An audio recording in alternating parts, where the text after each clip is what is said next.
the Kwara abductees were released, 10 people, including children and a pregnant woman, were abducted from Kwara State still. So it's bittersweet, to be honest. So and so yes, I understand what you mean by if you think too deep about Nigeria's issues, you just might get into deep sadness and won't be able to move from your bed or wherever you are. So we're hoping that we would see light at the end of the tunnel. People can, I mean, the Catholic schoolgirls, they've still not been released. It's just sad. Hopefully they can spend Christmas with their parents this year and it won't be a sad Christmas for them. Also, the 16 years of activism against gender-based violence started yesterday, and this year's one is, putting an end to digital violence against women. Interestingly, I was reading something yesterday, was it early this morning? The UN came out with an article that said, as at last year, 50,000 women had died due to violence from a partner. In fact, they went further to say that every 10 minutes a woman dies from domestic violence from a partner. And that scared me because, wow, you would think that, the number will be really, really small, but it's not. So this year's theme is Unite to End Digital Violence, because we've seen bullying online abuse, cyber stalking, cyber bullying, all sorts. We've seen people complain that maybe their private photos were stolen without their consent, and then it's been posted online. So this days of activism, which started yesterday, 25th of November, is ending on the 10th of November, is basically to join the world, to rally for a world where technology is a force for equality, not for harm, because the rate at which women are suffering at the hands of, their partners is very, very, very alarming. So we over here at Women Radio started yesterday as well. We joined them yesterday, and then it continues till the 10th of November. You can join of December, beg your pardon. You can join us every day, 12:05 p.m. to join us in the conversation against violence. If, in fact, in this day and age of AI, we're also seeing that AI is doing the very most in weaponizing, violence against, weaponizing AI, weaponizing technology against women. This is, I don't know, hopefully we will shall see the light at the end of the tunnel where we can say that women can feel safe. Before we go into the headlines, as a sidebar, I took a walk yesterday and there were two women walking in front of me. It's possible that those women thought I was a man because I had my gym wear, a t-shirt. My hair is cut, so it's possible. But I just noticed that there was a woman in front of me that kept on looking to her side, left and right. And I mean, I felt the type of way, but I understood why. Because she's like, rather than turning all the way to actually look if this person is a man or a woman, well, all I know is that there's somebody walking behind me and I need to check that I am safe. So, and this goes for a lot of women who are also who walk on the road at night time, early in the morning, going to work, coming back late at night. You're fearful for your life because you think that you're going to be assaulted by a man. It's just really, really sad. But it's the world that we're living in. But we're hopeful that this reality will no longer be our reality. We'll see sides change for the better for women worldwide. Yeah. That being said, let's get into the headlines this morning. Wow. Okay. I'll just go through the headlines this morning when I get into the reason why we are here, tackling the headlines that have caught our eye this morning. Because if we should go that way, we will keep talking. Honestly, I'm just in a deep reflective mode now, and it's something. But let's move on. Yeah, because I mean, I think before I even move on, it's important that if you see somebody who is assaulting a woman, whether beating them, sexually assaulting them, whatever form of violence against a woman, it's your duty as a good human being to report it. If you cannot get involved to separate them, if in case the person maybe is holding some dangerous equipment in their hand, then it is your duty to report. Yesterday, I don't know if you saw the video. There was a video that was trending on Twitter yesterday of this man beating. They said his child is his wife. She's about 13-year-old, and he was, when I say beating, I, I think I was frozen watching it. And there were men there who were talking to him for him to stop. I was like, why are you talking? Why are you not stopping him? Then I realized that they're probably doing the same thing. So what mouth are they going to use to stop a man who's beating his wife? Because this was a man, clearly a man with beating. He was beating her violently. Beyond talking about it, you should stop them. Like I think that if there are about 3 men, they're men, we are calling you to a higher responsibility to hold your fellow men to accountability. Exactly. That when you see this happening, it's not about and that's what women they do. No. Yeah. I totally agree with you. At least 3 men actually pounds on one man and hold him down. You know, and at times some people, the fear of let's not a mistake happen, because we've seen that over and over, where you are trying to separate and all that, and in an attempt of doing that, maybe the rod or this thing lands on you, and at the end of the day, people will blame you that you should have stood and be talking and not enter. You know, so but these are realities. But we will not say we will not do what we need to do. We are human beings. You know, we are human beings, and we must behave like human beings. You know, any point in time, particularly, you know, we have to protect our gender anytime. In fact, protect human lives. It's not the woman gender, but the human lives have to be protected. We're human beings. Even animals protect themselves. Yes. We human beings. What happened to us? Is it because God gave us that free will? So, but we just we'll keep talking about it. Yeah, we'll keep talking about it. All right, let's get into the headlines this morning.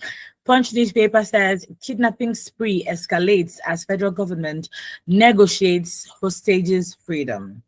7 years single term will stabilize governance, says a LASU professor. I was like, what can you do in 4 years that you have to do 7 years? Kini after 7 years and the 2 terms that they are doing already. Wike Block asks court to nullify PDP convention. Moving over to the Guardian newspaper, we have 24 kidnapped Kebbi schoolgirls regain freedom after a week-long captivity. Also in the Guardian, we have insecurity triggers rare APC descent in reps amid fresh Kwara Kano attacks. We also have in the Guardian newspaper, Canada flags Nigeria, 16 African countries as high risk. Hey, God. We're still under this country of particular concern. Now we've been flagged as high risk in new travel advisory. Hey, actually the UK started this, and then now the US started calling us country of particular concern. The UK followed suit, flagging us as high risk and advising the citizens to not come to Nigeria. And if they want to come, they should avoid certain states like Borno, Zamfara, amongst others. And now Canada has followed suit. Hey, okay. Rising insecurity may push 35 million Nigerians into severe hunger in 2026, the UN warns.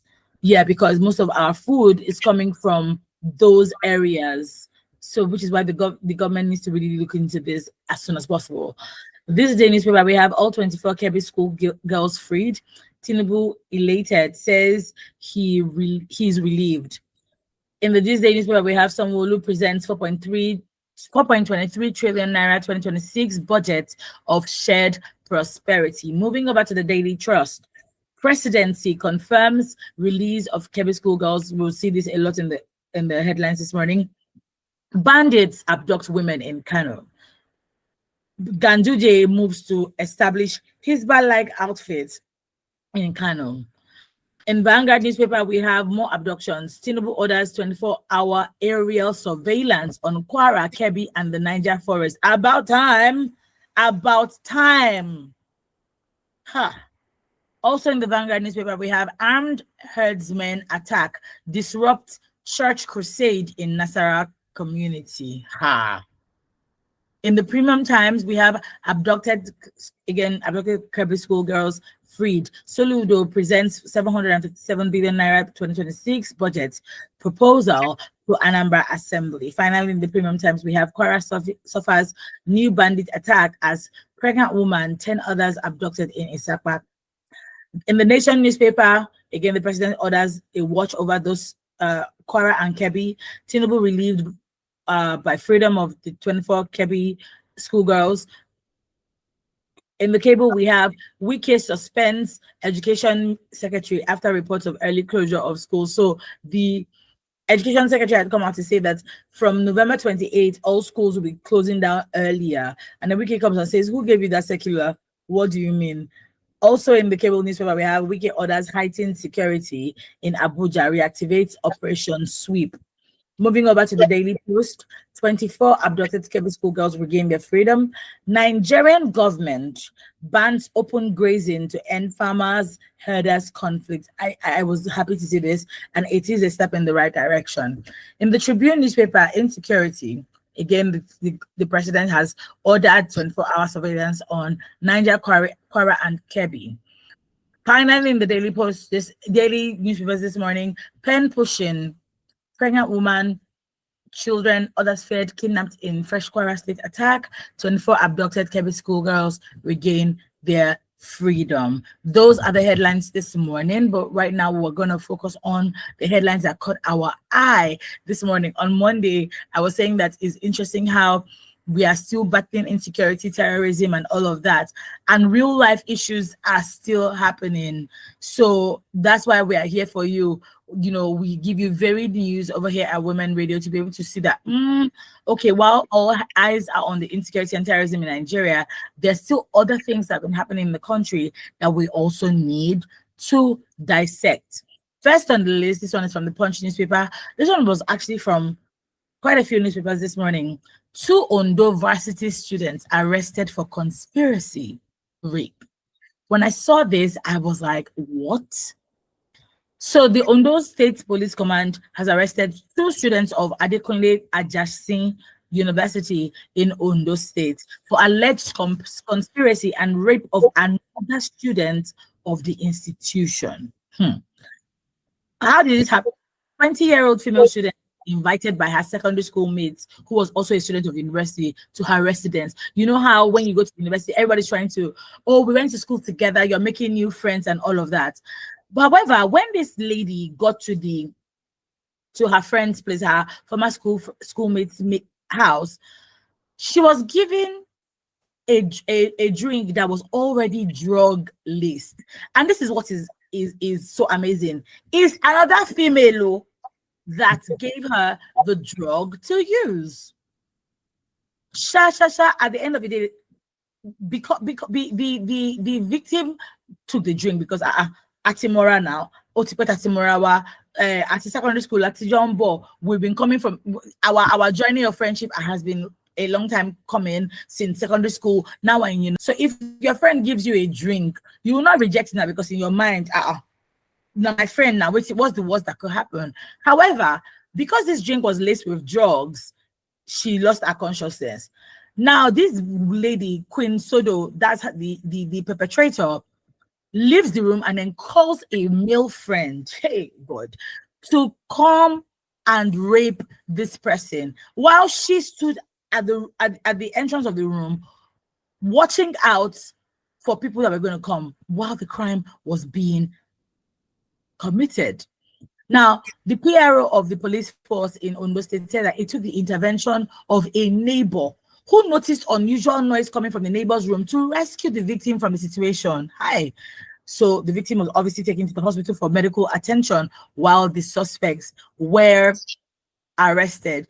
Now, both suspects, the Queen Sodo and the male perpetrator, confessed to their involvement, and the specific ones they played in the crime, I don't know. Of course, at this point, you're wondering which home are they coming from. Actually, these days, I've been telling myself that I'm not even going to blame parents anymore because parents are doing the best that they can. This is not to say that there are some parents that are not doing rubbish. We have parents that are doing absolute rubbish. But even the ones that are doing rubbish, the ones that are doing well, we realize that a child who's there's that Yoruba proverb, maybe Buki can help me. That's the dog that doesn't want to hear the fairy, the whistle of the my son now. I just go fairy there. My son. Buki, what's the way forward? Because these are students, 22 and 19-year-old students conspiring. It's interesting because we're just talking about violence against women. Like, what was that lady thinking? Also, okay, let's even create a scenario. The guy came to her and say, I like that your friend. You say, okay, don't worry, I'll go help you run him. Then the running was that you drugged your friend for somebody else. Why didn't you put yourself there to be raped? Like, what kind of behavior, what kind of evil is being perpetrated in the university? Okay, please, over to you. Abby. Okay, I can tell you for free that it just didn't start this year. This have been going on for years. And why am I saying that? I'm a project manager to foundation by my friend Virgin Sprite Foundation. So she, this my friend was one who battered it and then brought me in to handle projects. And one of the things we do when we realized that it was a problem, this kind of problem do come apart from preparing people for the freedom you have in the university, in terms of their education, how to move out with either first what do you call it, 2-1 or first class. You know, we also talk about these social issues, particularly for girls who are just coming out of their mothers and fathers' protection, you know, to the hyenas and to the lions, you know, Jambito and all that. So we come up with a program where we call Prepare Me for the University. And we bring older people, you know, those who have graduated and those who are there still in university to come and talk to them. So they tell us all these things. And I'm talking about way back 10, 15 years. So that's why I said it's not. In fact, was it not last year? You know, I mean, I visited the prisons. I ministered there. Was it not last year or 2 years ago? Two ladies, beautiful ladies from Unilag, you know, were there. And I asked them, what are you doing here? It's the same thing, you know.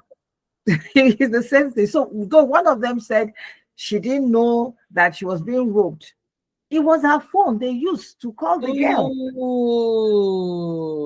It was her phone.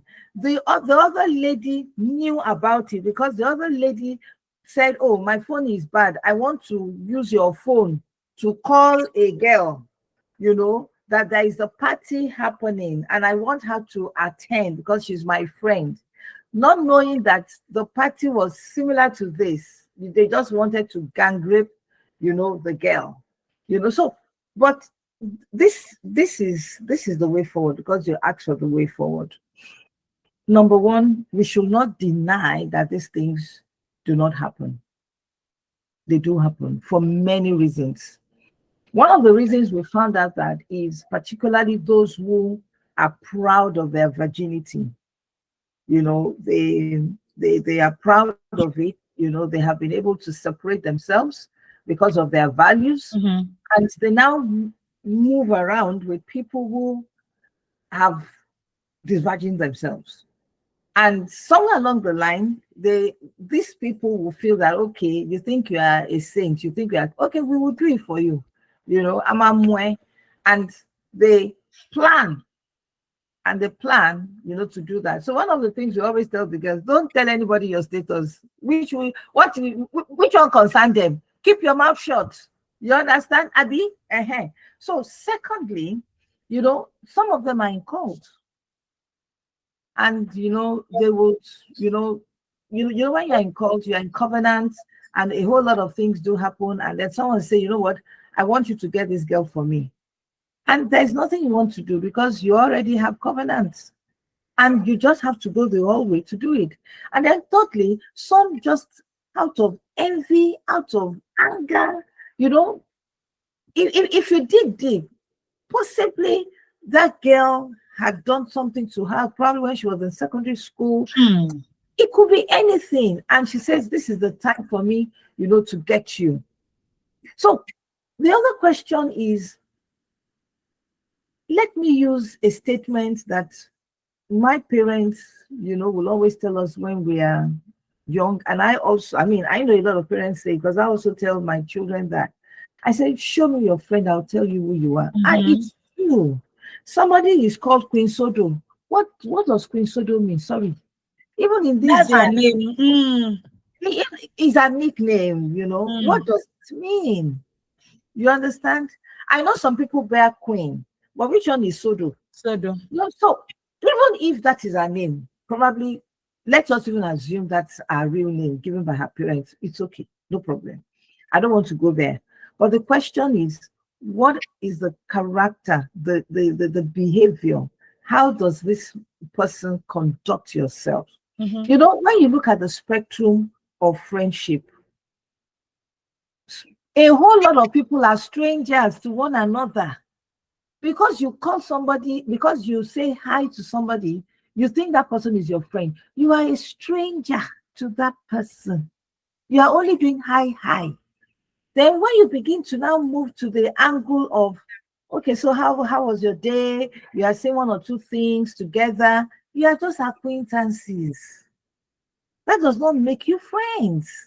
But the next level, when you now begin to have another cadre of friendship, because that one also has its own leg, is when you now begin to see that your values are together. Your values are the same.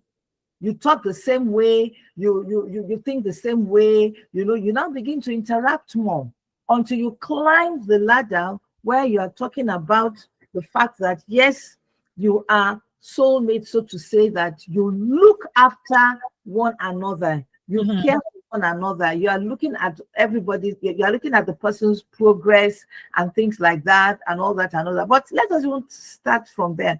Many a times we mix it up because we're in the same classroom. We are friends. We say hello. We think we know ourselves. Yeah. You understand? No. You need to be. In fact, right now, if you have not been saying that, I'm talking to everybody now. If you have not been saying that to your children, you need to, even right from primary school, secondary school, when they begin to mix with friends and all that, there must be separation. Yes, because you are in school together. Yes, you can read together, you can go to study together, but that does not mean that you are friends. You are friends now when your values are the same, and that you know that, yes, this one will not harm you. You understand? So the question is, if you really dig down this story, she will actually tell you that maybe out of curiosity or out of whatever, that, okay, this girl is inviting me. And then another thing that we need to talk about, which is very, very, is this I want to belong syndrome. Many a times, because of the fact that we are not self-aware, we are not confident of ourselves, because probably of our background, and you want to belong, to the wrong sets of values and things like that.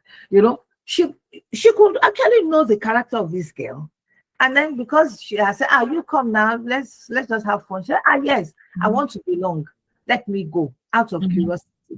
So these are pointers that I believe that parents should begin to, let their words know, particularly when they move into the university. Because university is a free place. You are very happy that you know that no mommy and daddy is looking at you, what you are doing. The best they can do is to call you. Where are you? Even we have a call this morning. Sorry to interrupt you, Buki. Hello, good morning.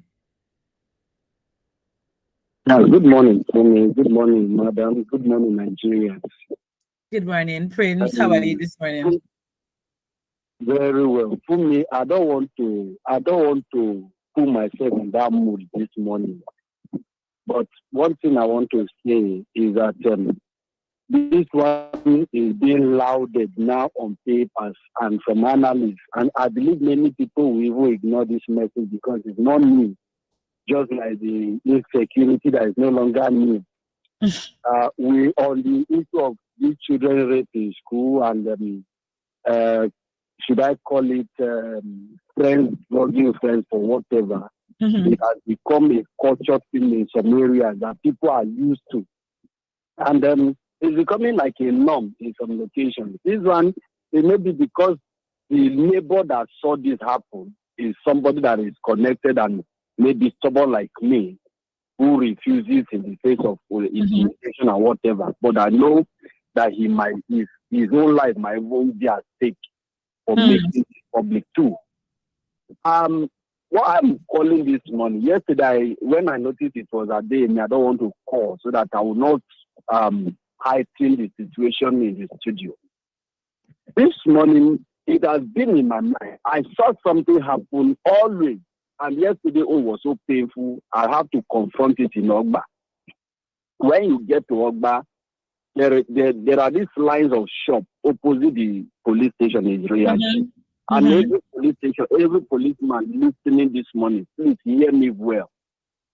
The Area G police people, they will come out of Mufti as late as 6 to 7 to 8 in the evening.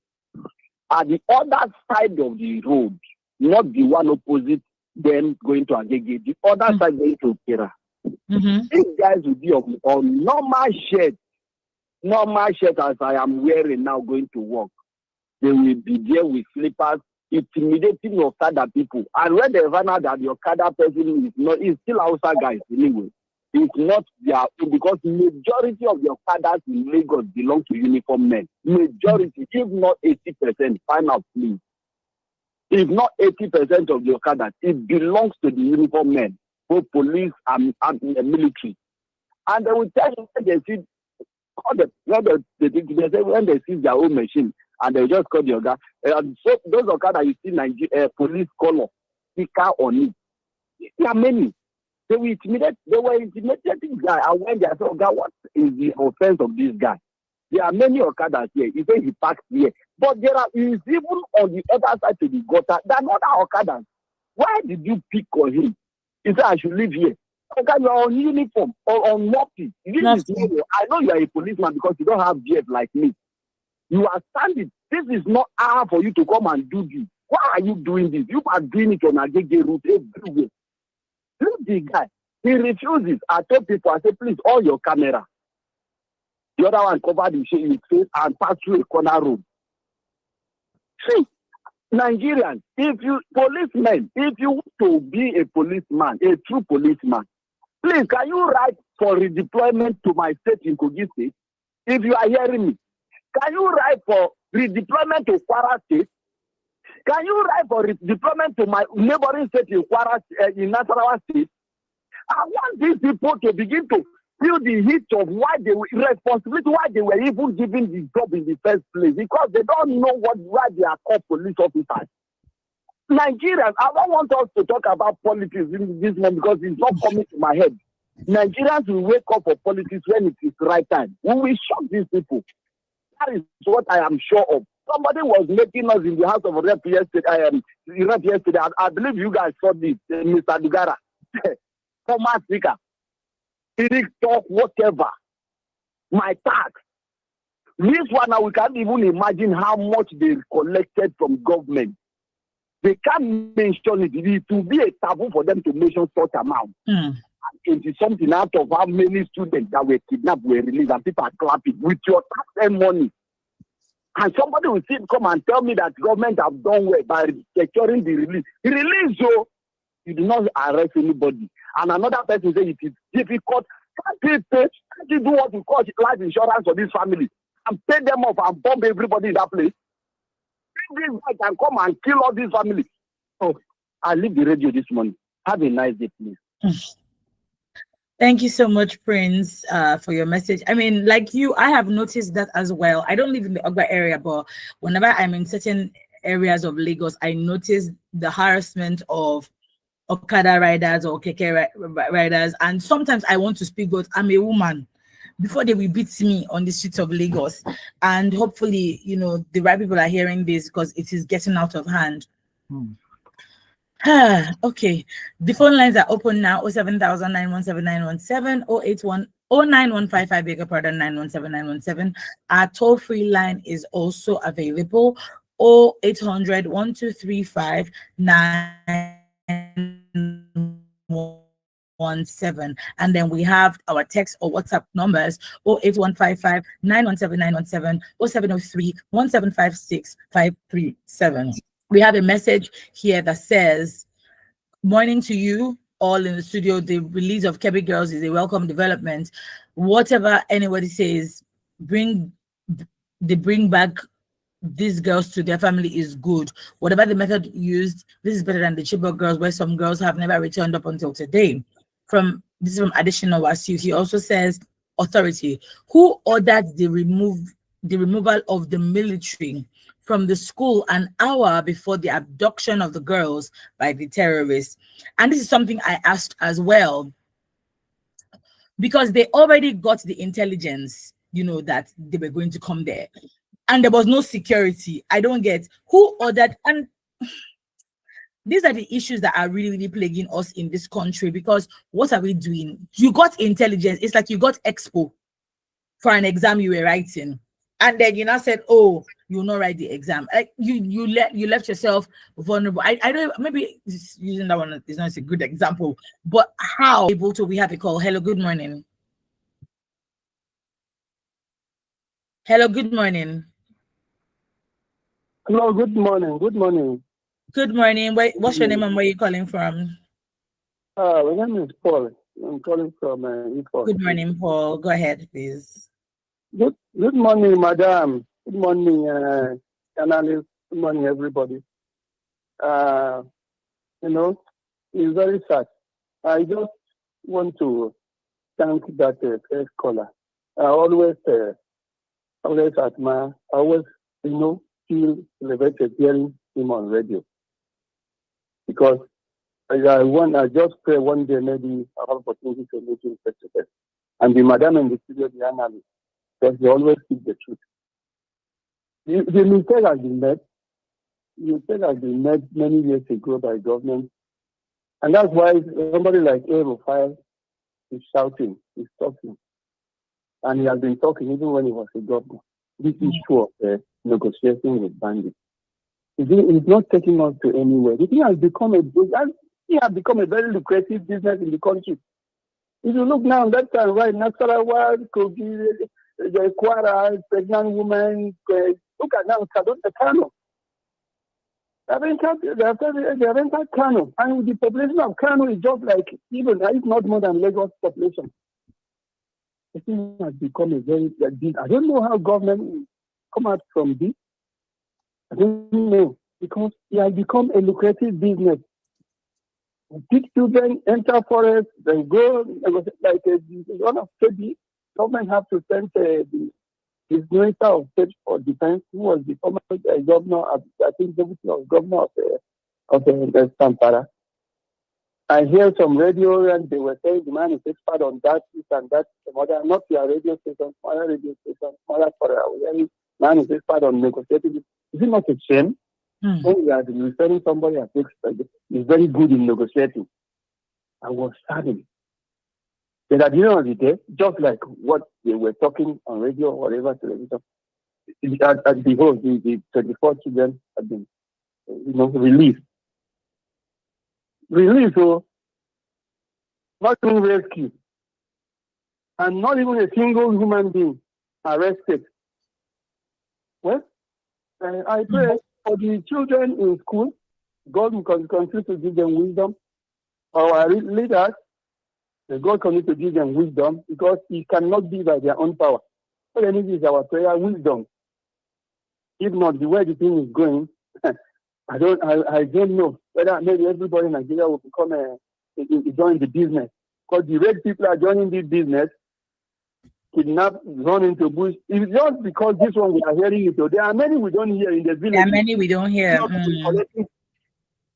They're even up to collecting 100,000, 200,000 inside these villages, even in the south here, in the east. South. This one we are only hearing because of Donald Trump, whatever, and it's happening in the north, and it's a great number of people. We are one of the wedding couples, newly wedded, all this and that, inside Southeast. Well, may God continue to help us, and I pray for wisdom for them. You are doing a good work in there. It's always a pleasure listening to you even in the morning like this, especially the madam that is there. I'm very, very happy for her. I just pray God to continue to give her strength and that color to, it's not easy. Thank you very much. Thank you so much, Paul, for your message and your kind words. That's one thing that we stand on over here at Women Radio, talking about bringing the truth to light, making sure that we hear it from undiluted sources and that they are also accurate. All right, let's get to the next headline, Buki.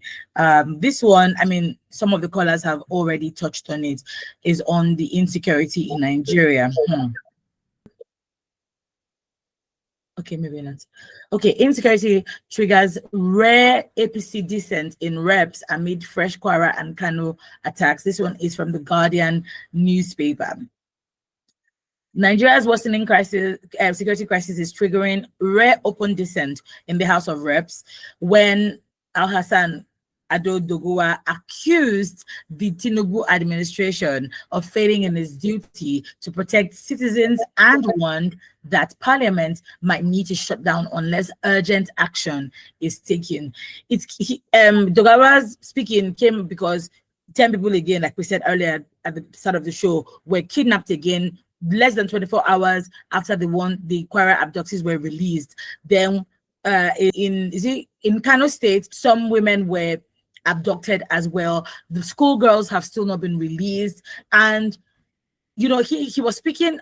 I found it interesting because APC rarely comes out to speak against their own administration because they're the ones in power. But I found it really, really interesting because he actually did go out to say that, look, the president's government has fallen short of its constitutional responsibility to protect lives and property, especially in the north, where he described the situation as devastating, unspeakable, and tragically unbearable. He said that these crises marked by banditry, kidnappings, terrorism, and attack on communities risk derailing political stability ahead of the 2027 general elections, because he believes that this is a calculated attempt to demoralize the Nigerian state. I found this really, really interesting because it's like we said at the beginning of the show, that still, hello, good morning, we have a call. Hello, good morning. Hello, good morning. Looks like we lost that call. Please do well to call us back. 07000-917-917, 09155-917-917. Those are the numbers to call. Or you can call our toll-free line 0800-1235-917. When I saw this article, I had so many questions because on the top of the list is the schoolgirls that were released.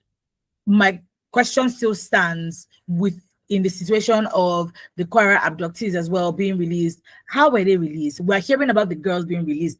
Who has been arrested? We haven't seen anybody being arrested up until now. And then you're releasing people. And at the same time, in my own opinion, I'm thinking, is it possible that the reason why they still have the mind to be kidnapping more is because nobody's being arrested? At least if you scapegoat a group of people, or you scapegoat the first set of people who release the Kwara abductees, then they'll know that we mean business. But why there is no action, corresponding action, we're seeing that they are released. Somebody had said, don't say they were rescued because they were not rescued, they were released. No corresponding action because we don't know who's been arrested. This also contributes to the state of unrest in the country because people are asking questions. Buki, what are your thoughts on this? Okay. There's a call. Hello, good morning. Hello. Good morning. What's your name and where are you calling from? Yes, Gibson, calling from Oba. Good morning, Evangelist Dixon. How are you this morning? Fine. I thank God today. Any day I sleep and wake up, I thank God. Many don't have such opportunity this morning. I will not allow Nigerian movies to scatter my head because anytime you open newspaper, you just come out. Good morning, everybody. Good morning, Madam Buffet. And a woman, any man that might think woman doesn't move forward. This is written there in the Bible. We should always protect them. And if you always protect them, you see the blessing of God in you. We should always protect our wife. And that's what I always do. Even if I'm going out with my wife, and even if I'm going on a car, you have to enter, close the door, even getting to board, and that. And when you are doing that, God is happy with you according to the scripture. On our children, has a lot to do. None of our children are drug cards. God is watching. Because some of these children, some of them are even bringing drugs from home. Do we pay them a surprise when they're in the school? Nowadays, if they don't discipline children, you people are the ones that telling teachers they should not beat, they should not correct. If you talk to a child, they say bullying. You beat a child, they say another thing. Then what? And the Bible says, spare the rod, you destroy the child. In our own time, that's how our own parents brought us up. You go to school, teacher will beat it, come home and report. Your parent will stop it for you. When your children get outside, they don't have, even those ladies that go to, as you rightly say, show me your friend, I tell you who you are. All the type of friends your children are moving with. My last born, I overheard him say, he said, I'm going to grow up and I'm going to be a terror. And I see the type of people he's moving with. Yeah, I took him to, I brought him to police station 2 times. After that, this boy still tight. Now he has finished school. And if I've left him that time, I say, parents, God knows the effort you are doing on our own children. Because children given to you from God, they are empty. It's you. And sometimes what they want and what they do matter. On this insecurity, the not are not, it just be like movie. And our government is not serious. Release how? Release. Without, who are the people? Who are the bandits? Who are the politicians are using us to play? And almost they are almost the same thing. How long are we going to keep on paying our with our hard-earned money? During the time of it, you're going to see more because when election is coming, that's what they know. Mainly when a southern president is here. You remember it happened during Jonathan. And now it's happening to pay the person so that they can. All these people, I don't know how these things become. I don't know. That's why I do not allow these things. We should always learn to do. See, what they're saying about police is that the 4 police are not corrupt. I told you I'm part of the police training college. When we get there, we ask them, fellow, I'm part of the police training college. And when we get there, we ask them, why do police behave like this? They say, we know you, after you pass out the team, will give you everything, you still behave like normal human being. It's just like just doing this, they don't love one another. And God is not any action with you, which always remember that one day we leave this up and we're going to face our maker. If you like do the right, God has given you are free to do what you should always remember, according to our country, appointed unto and what after, then we should always, when we do the right thing, that means Nigeria we are listening to. I do that, you do the right thing. And if you continue to do the one that human please, God is not going to happen. I do Nigeria this place again. Thank you, God bless you. Thank you. All right. Thank you so much, Evangelist Dixon, for your message. Buki, please go ahead. All right. Okay. So a quick one about the Ogba police. Do you know who I hold responsible? The head of that police station. At least he's hearing, or those who know him, they are hearing, and he should sort that out. That's all for that. Then back to the security issue. I would like to say that everyone who is listening, let us be careful of consequences of deals, consequences of our actions.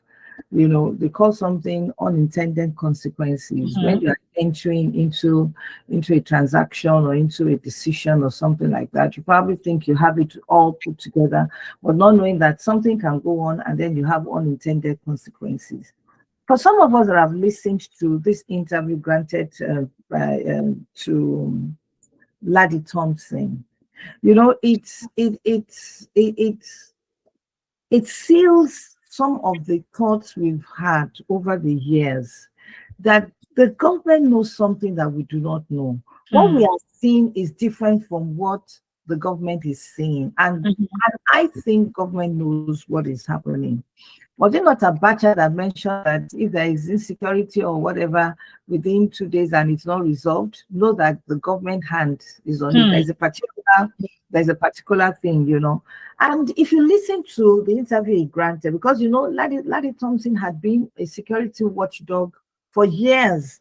I remember about 10 years ago, he was talking about this kidnapping Boko Haram. You know, he was coming with some mathematics, demonic mathematics and things like that. I'm not talking about demons but he was using those terminologies that if we do not take care of what is happening now, this thing will escalate. Now he's talking, he's saying that, you know what? Hey, and he has his fact. It's online. We can go and listen to it. It's mind-blowing. You know, it opens so many things that you say, okay, so this is exactly what is happening. And that tells us, why would a government be negotiating with terrorists? It's a question I've always asked. Terrorists are enemies. Enemies. Yes, they might say, okay, if they strike like that, that is going to be catastrophic. And what do they even call it? That thing that, you know, kill everybody. There's a particular word that they use. But I also believe that if they give the police or the security forces, you know, the willpower to do it, I believe they will do it. You mentioned something now. You are questioning that who ordered, you know, the security forces to leave that place. There was an intelligence report. They moved, and then they got a security. They got a report that they should move, and the attack came, and then they now came back. Who ordered it? And that is not the first time we've been hearing that. Do you understand? It's not the first time. Many soldiers that have come online, you know, they will tell us that we were to attack and we got an order, retreat. It's not the first time. So the question is, who had these people? Now, I heard that the northern governors on the 29th of November, they are going to have a meeting. The 19 governors are going to have a meeting on security, whatever. It's very good. But will something productive come out of it? Are we sure we don't even have moles in it? If you listen to the interview and so many others, you find out that there are moles in the government. You understand? And it's an issue of, so what are we doing? I feel sympathy for President Tinubu, but you see, no. But at times, I will also say that he said it was his turn, you know. So anything your eyes see. So for me, that statement means that, okay, I want to do it right. And that's why I'm challenging him. Now, a party member is saying, you know what, it's my party, but we have not done well. So is he seeing some things that we don't see? Because they have intelligence report, they have so many, you know, things that they listen to, they hear, that it might not even come to us. But we are only saying that killing every day. There must be something now. What is it? Were there deals that were sealed? You are talking about tautology, released, rescue. You understand? It's different. You understand? There are two terminologies.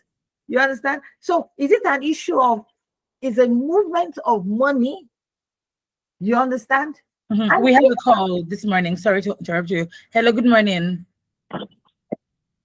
Hello. Hello, good morning. Hello. Good morning. Good morning. Good morning. Good morning. This is a very good morning. I want to say thank you from the position you both have taken this morning. But I'd like to just chime in something before you round up. The Nigerian government should get one thing clear. The only thing synonymous with terrorists and blackmailers is their act of always asking for ransom once you pay the first ransom. The terrorist blackmails you till you drop dead, knowing fully well that you are speaking from a disadvantaged position. If you're combating them, yes, exactly. If you're combating them aura for aura, employing or using kinetic power, you discover that there's a way they cringe under the body if you're giving them back to back. But in this country, where not only do we radicalize terrorists, not only do we pay them salaries, not only do we reintegrate them, you have seen that over the years, administration after administration, non-kinetic approaches have not yielded any positive results. Why don't you go all out first? And then we start seeing how they begin to beg you because you're speaking from an advantageous position. But right now, because we are cowering, they ought to be cowering and hiding in shame. They are opening up different factions because they see that we are the world. Imagine Nigerian government, some governors go to attend wedding ceremonies of terrorists and daughters. And I'm asking myself, say at John Shea, Karakata, the country, you will hear in the northern part that terror bandits, they're having a field day, probably a party, a wedding ceremony, and the governors are going there to attend. And I'm asking myself, are we joking? What exactly are we doing? The last statement by Ononuga lends credence to a couple of things. When you win them, touching them on the head, handling their cases with kid gloves while our people die. Today, you will still hear another one every day. Another one bites the dust. Processions are being destroyed. States are being ravaged. Everywhere, the nation should be on high alert, red alert now. A state of emergency in these areas that are facing so much terrorism. And you're asking yourself, what is the government doing? If the government of the past has failed us, should this present administration also fail its people? Good morning, everyone. I don't tire, I beg. Thank you so much, Mrs. Oboli, for calling. I can just understand. We've run out of time. Buki, thank you so much. We've run out of time. Buki, thank you so much for coming on this show this morning. My final words is just to the government. They should do what is right. They know what to do. So, the Bible says, if the foundations are destroyed, what will the righteous do? The foundations have been destroyed. There had been deals, there had been all kinds of things that had gone on. They never knew this would happen. So they have to go back and rebuild. That's the truth. But we need somebody of trust, integrity, who will face it squarely. And that's why I'm saying that, let's just keep praying for Mr. Tinubu, to do what is right. Thank you. Thank you so much, Buki, for coming on the show today. We really, really appreciate it. It's always a delight to have you on.